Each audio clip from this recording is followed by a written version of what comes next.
សូមជូនរឿងសត្វឆ្មានិងកណ្ដុរក្នុងផ្ទះមួយមានកណ្ដុរជាច្រើនតែងលួចម្ហូបអាហាររុករៀនកកគេខោអាវនិងរបស់ទ្រព្យផ្សេងខូចខាតជាច្រើនដោយទ្រាំលែងបានម្ចាស់ផ្ទះក៏ចិញ្ចឹមឆ្មាមួយទុកចាប់កណ្ដុរតែឆ្មានោះត្រមួកណាស់មិនចាប់កណ្ដុរទេហើយថែមទាំងខ្ពើមមិនស៊ីកណ្ដុរទៀតចូលចិត្តស៊ីតែត្រីអាំងម្ចាស់ផ្ទះខឹងក៏បានវាយឆ្មាចាប់ដើមមានកំហឹងឈឺចាប់ក៏ខំពូនចាប់កណ្ដុររហូតទាល់តែបានមួយកណ្ដុរបានអង្វរឆ្មាថាលែងខ្ញុំយកតែបុណ្យទៅចាំខ្ញុំជួយកំចាត់កណ្ដុរទាំងអស់ឲ្យបងឆ្មាសួរបញ្ជាក់ឯងជួយកំចាត់យ៉ាងម៉េចទៅ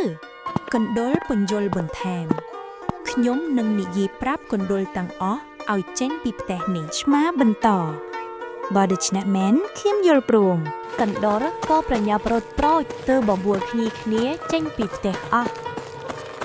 ចាប់តាំងពីថ្ងៃនោះមកឆ្មាក៏ត្រូវបានម្ចាស់ស្រឡាញ់និងដាក់ចំណីឆ្ងាញ់ឲ្យស៊ីជារៀងរាល់ថ្ងៃធ្វើអ្វីក៏ដោយត្រូវជាបត់បែនតាមកលៈទេសៈ